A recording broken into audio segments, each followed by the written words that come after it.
बिस्मिल्लाहिर्रहमानिर्रहीम, अस्सलाम वालेकुम। मैं हूं मोहम्मद जुनैद अलीम।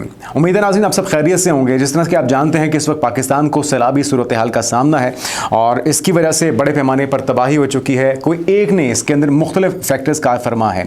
अगर इसको कुदरती आफत कहा जाए तो भी गलत नहीं होगा, और अगर इसमें हमारा कंट्रीब्यूशन देखा जाए तो वो भी कम नहीं है। लेकिन ये जो हालिया मानसून का सीज़न है, एक तो ये वक्त से पहले शुरू हो गया था, फिर जो नॉर्थ के अंदर ग्लेशियर्स का पिघलना है, एक बड़ी वजह वो बनी इस तबाही की, जिसके अंदर हमने देखा सबसे पहले तबाही का सिलसिला सुवात के मुख्तलिफ इलाकों बुनेर से शुरू हुआ। फिर उसके अलावा आसपास के जो इलाके थे उन पे सफ़ाई हस्ती से बहुत से गांव थे जिनको मिटाया गया इस सैलाब की तरफ से। और फिर आहिस्ता आहिस्ता जिस वक्त ये पंजाब में पहुंचा है तो हमने देखा कि शदीद जो बारिशें थीं उसने बहुत ज़्यादा किरदार अदा किया इस तबाही के पैमाने को बहुत ज़्यादा बढ़ाने में। अच्छा, अगर ये जो जंगलात होते हैं बुनियादी तौर पर ये ना सिर्फ आपकी आबो हवा को रिफ़्रेश करने का काम करते हैं, पोल्यूशन को कम करने का काम करते हैं, बल्कि अगर खुदा न खास्ता कोई इस तरह की सैलाबी सूरत हाल बनती है, कोई नेचुरल डिज़ास्टर बनता है, कोई कुदरती आफत बनती है, तो उसके अंदर भी उन रैलों को रोकने में इन जंगलात का बहुत अहम किरदार होता है। लेकिन हमने देखा है कि पाकिस्तान के अंदर बेदरेग टिम्बर माफिया सरगर्म रही। ये रातों रात तो हुआ नहीं है, कई सालों से इस टिम्बर माफिया के हवाले से चीज़ों को पॉइंट आउट किया जा रहा था, लेकिन अफसोसनाक पहलू ये है कि उसे रोका नहीं जा सका। दरख्तों के दरख्त, जंगलों के जंगल काट दिए गए और हमने देखा कि हमारे पहाड़ जो हैं वो चटियल हो चुके हैं। वो जंगलात के बजाय अब मिट्टी वाले यानी कि पथरीले पहाड़ों में तब्दील हो चुके हैं। ये तो हो गया जंगलों को या दरख्तों को काटने का मामला, एक फैक्टर हो गया। इसके अलावा एक और बड़ा फैक्टर है स्टोन क्रशिंग का मामला।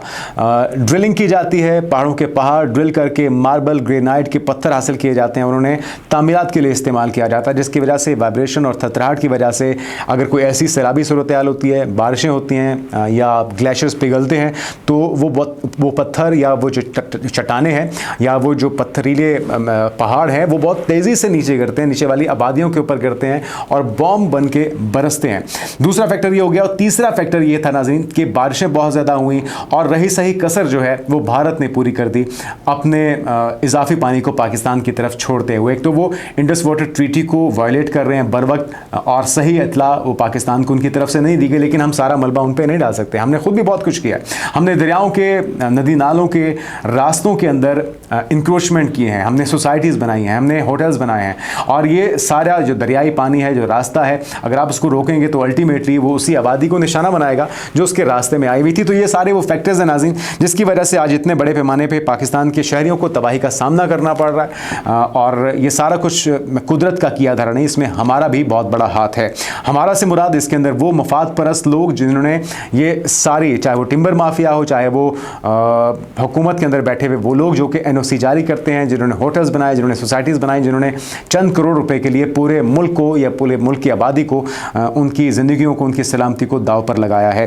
साथ में फिर एक डिबेट हर साल हम ये भी देखते हैं कि डैम्स के हवाले से शुरू हो जाती है कि डैम्स होने चाहिए थे, लेकिन डैम भी वाहिद हल नहीं है। हमें नेचुरल रिजर्वायर्स भी बनाने हैं, हमें और भी बहुत कुछ बनाना है। तो एक मुख्तसर सा एक आपको मौजूदा जो इस वक्त सूरत हाल है कि किस वक्त किस दरिया पे कितना कितना पानी गुजर रहा है। भारत से जो एक ताज़ा रिपोर्ट मिली है कि सलाल डैम के स्पिलवेज को खोला गया है और लगभग 8 लाख क्यूसेक का एक हैवी रेला है जो अगले 24 से 48 घंटों में पाकिस्तान से टकराएगा, दरिया चनाब के अंदर आने वाला है।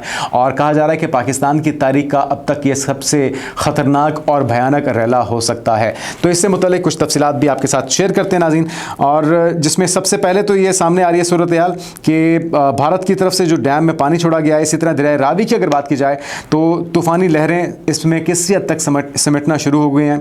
2,20,000 क्यूसेक रेलर ने लोगों को जो उनकी ज़िंदगी भर की जमा पूंजी थी उससे महरूम कर दिया। इसी तरह से कमालिया की अगर बात की जाए दरिया रावी में, तो ऊंचे दर्जे का सैलाब इस वक्त वहां पर पहुंच चुका है। 2 लाख से ज़्यादा क्यूसेक पानी का रेला वहां से गुजर रहा है और 9 से ज़्यादा देहात जो हैं वो इसकी जद में आए हैं। 27 देहाती इलाकों को रेड अलर्ट इसकी वजह से जारी किया गया। इसी तरह से आगे बढ़ते जाएँ तो झंग में दरिया चनाब की जो सैलाबी रेलें हैं इसने बड़े पैमाने पर तबाही मचाई है। 200 देहात यहाँ पे ज़ेर ज़ेरे आब आए हैं। अब ये देहातों की जब बात होती है तो इसके अंदर ज़रूरी रकबा भी आता है। लोगों के माल मवेशी, उनके घर, उनकी ज़मीनें वो तो मुतासर होती हैं। जो ज़रूरी रकबा है उसके अंदर जो भी आजकल फसलें हैं वो बिल्कुल दरिया बुर्द हो जाती हैं, वो तबाह बर्बाद हो जाती हैं। अच्छा, रावी के आसपास बहुत बड़े पैमाने पे फ़िश फार्मिंग का सिलसिला था। वहाँ पे बहुत से फार्म्स थे जहाँ पे फ़िश फार्मिंग को यकीनी बनाया जाता था। उनको बड़े पैमाने पे नुकसान पहुँचा है। वहाँ पे भी लोग अपनी ज़िंदगी भर की जमा पूंजी से महरूम हो चुके हैं और ये जो आने वाला सीज़न है अभी 2 से 3 महीने में उन्हें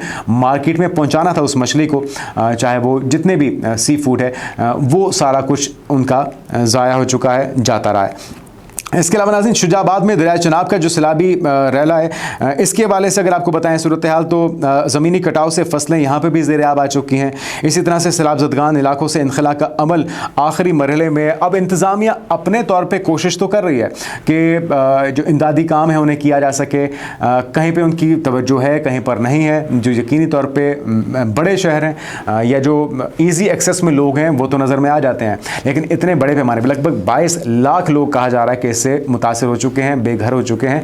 और पूरी सोसाइटीज़ हमने तो देखा है, लाहौर के अंदर रावी के इर्द गिर्द जो आबाद थी वो इसमें मुकम्मल तौर पे डूब चुकी हैं। और यही सिलसिला अब चनाब, सतलुज और हेड पंजनत पहुँचेगा अगले चंद घंटों में। वहाँ पर भी यही सूरत हाल या इसका खदशा मौजूद है। इसी तरह से आगे बढ़ते जाएँ तो पंजाब में तबाही मचाने के बाद जो ये सैलाब है अब ये सिंध में, दरियाए सिंध में दाखिल होगा।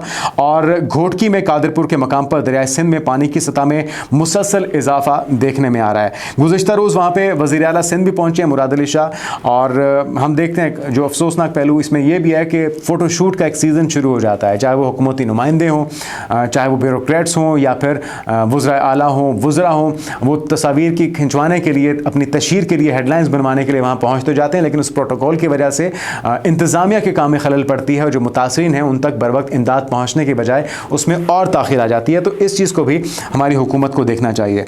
इसी तरह सुलेमानकी में अगर बात की जाए नाज़रीन, तो दरिया सतलुज में ऊंचे दर्जे का सैलाब है और भारत की पाकिस्तान के साथ जीरो लाइन और डिफेंस लाइन भी इसी दरिया सतलुज के करीब से गुजरती है। दरिया सतलुज हेड सुलेमानकी के मकाम से इंडिया की जानिब से वक्फे से सैलाबी रैला छोड़ा जा रहा है, जिसकी वजह से बड़े पैमाने पर तबाही हो रही है। और अभी इसमें खुदा न खास्ता मज़ीद इजाफे का खदशा भी मौजूद है। और ख़ासतौर पर जिस रैले की हम बात कर रहे हैं जो 8 लाख क्यूसिक पर मबनी है और जो भारत की तरफ से छोड़ा गया अभी हाल ही में, इसके आने से पहले पेशगी फौरी जंगी बुनियादों पर इक़दाम करने होंगे, लोगों को महफूज मकामात पर मुंतकिल करना होगा और इस बात को यकीनी बनाना होगा कि दोबारा से ये जो दरियाई रास्ता है, दरिया के रास्ते में बनाए हुए घर हैं, सोसाइटीज़ हैं, होटल्स हैं, ये जो भी चीज़ है इस पे दोबारा आबादकारी से रोकना होगा। लोगों को मुतबादिल जगहें देनी होंगी हुकूमत को, वरना खुदा न खास्ता आने वाले सालों में या अगले साल में जो खदशा ज़ाहिर किया जा रहा है इससे तबाही कई गुना ज़्यादा हो सकती है। आने वाले दिनों की पेशरफ से आपको आगाह करते रहेंगे। अपना ख्याल रखिएगा। अल्लाह हाफ़िज़।